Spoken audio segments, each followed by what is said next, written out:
Yeah, mga matik, magandang tanghali mga matik. Dito mga matik, medyo siyempre gaya na sinabi ko, wala akong magawa.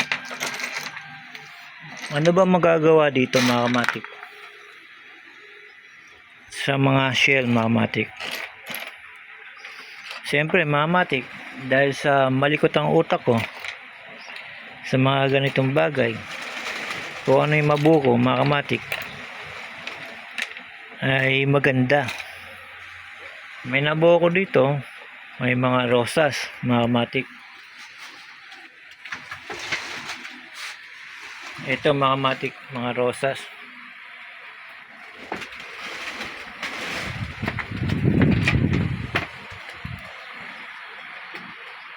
Ay nabuo ko mga matik. Sa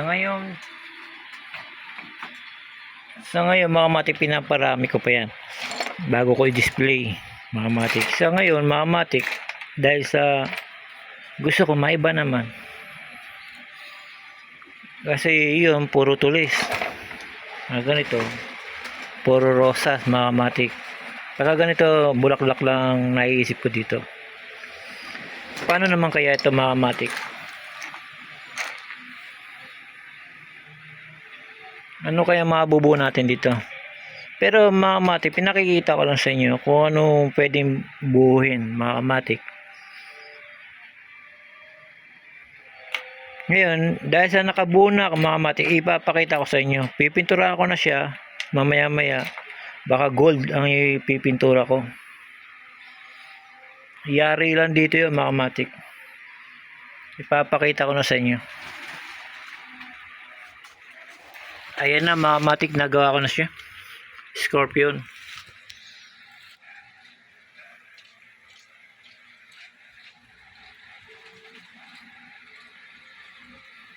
Yan mga matik, scorpion yan na nagmula sa shell mga matik. Sa ngayon pipinturahan ko siya ng gold para mas maganda siyang tignan.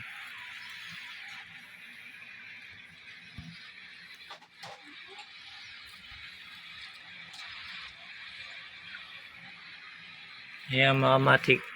Ngayon mga matik, dahil sa mamaya ka pa pinturahan, pinakikita ko lang sa inyo na nagawa ko mula sa shell mga matik.